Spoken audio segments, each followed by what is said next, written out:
All right. Thank you, Redacted, a great YouTube channel. I'll throw them in my YTC of the day. I'll get them in that playlist. Redacted is a great channel.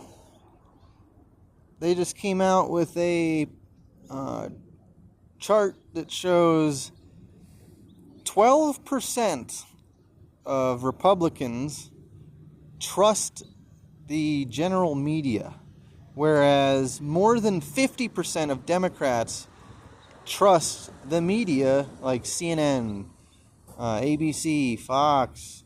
I'll listen to Fox, but that's like the last thing that I do. I don't claim to be Democrat or Republican, but the last thing you'll see me do is go to CNN or Cox or any of the major anchor networks. I will hardly ever do that. And it's for a reason. It's because you're going to get fear-mongering. They're going to feed you something first that seemingly unrelated. And then they'll back it up with a story that has almost no credit.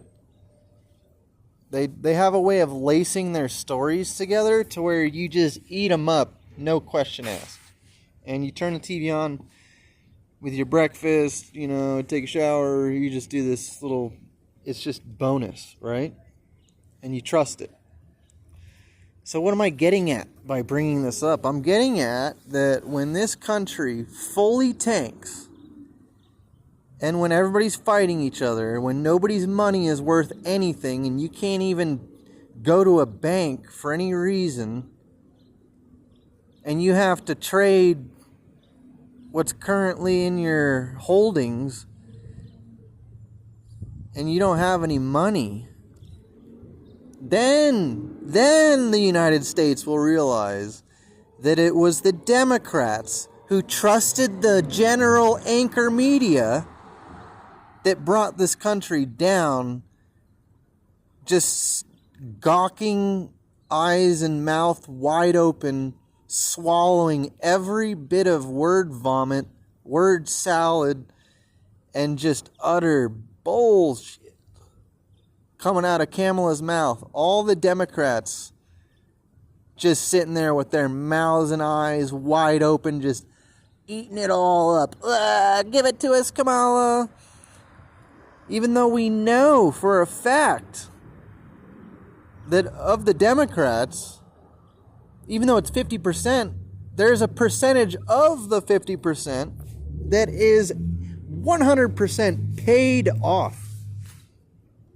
Paid to go to rallies, paid to say specific talking points. Like this person, whoever is covering that pamphlet with the talking points, they don't actually pay attention to life. They don't actually go out and live as a human and make decisions for themselves. They're literally reading a pamphlet that they have no idea what it means. If you're a real person and you formulate your own ideas, every last thing on the Kamala pamphlet is the worst idea in the world. And to come out and say that's a waste of time, because we already know that Democrats are paid. They pay them. At least half of the Democrats are paid to be a Democrat. They're not actually a Democrat. So the most important part to understand here is that there really isn't that many people that are that stupid. I mean, actually, yeah, there's different levels of stupid. There's genuinely idiotic, and then there's stupid enough to take a paycheck to make a dumb decision. You're going to have to decide which one has less intelligence. I want to say the genuinely stupid one has more of a chance to make an actually good decision for themselves, whereas someone who's taking money to deliberately make decisions that destroy themselves and their neighbor, that person is intrinsically challenged in operating their very own brain cells.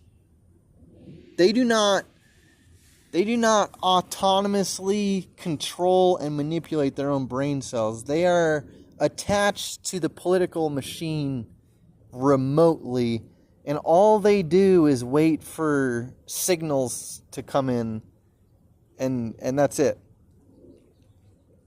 They don't actually pay attention. They don't actually go to the other side of their brain and think, oh, what if I was a different person, and what if I wasn't taking money to vote for Kamala? What would I do if I was a genuine person approaching this with all the honest ideas versus somebody who's taking money from Kamala campaign to talk good about Kamala campaign, and they don't even pay attention to politics on any level. They go to work, shove phallic objects in their orifices, maybe drool and poop a little bit at the same time, and then regurgitate that. And then they go off and take their Kamala money and go vote for Kamala and tell you that Trump's racist and fascist. That is the epitome of our nation. And if you think I'm making this up, if you've hung out through this video, go check out Friend Shop Blue, man. He's in there talking about exactly what I'm saying, how he's worked plenty of restaurants where right before a restaurant tanks, management will shovel off the key, and full management will get handed off to the assistant manager or somebody who's not even the assistant manager, who has no experience. They'll just give some schmo or schmuck, some random chick who has no experience, they'll give them the job, over somebody with experience that either works for the company or, who knows. The whole point that Friendshot's covering is that when companies tank, a lot of times the head of the business will hand the keys off, hand management off to somebody else, and then they'll be happy to take the position. They'll be more than happy, and they'll see it as this big opportunity, and they have no idea that the business is going to crash, or they do. But they still are there to take the position and to be the person that is the manager, and then you'll remember them as the manager. And then when they need to go get a job someplace, they have the experience as a manager, and then whoever else didn't, So they set this stuff up. It's super funny. Frenchai was pointing out how they essentially made it to where Obama and Pelosi are basically forcing Kamala to rely on their advice entirely. And you can tell because when Kamala gets lost, when the teleprompter freezes up and she just has nothing to say, and in interviews where it's off the cuff, she has no topic to cover, no talking points, no policies, no actual agenda to bring to you. She just has random word salad bits about how she's middle class. She was raised middle class, obviously stating that she's no longer middle class. That's where she came from. And so she's just claiming she came from middle class, claiming that she's black, claiming that she's Indian. And then when you talk to Indians and black people, they're like, yo, she is, maybe white as a sheet of paper without any dye. Maybe zero pigment. Almost call her albino.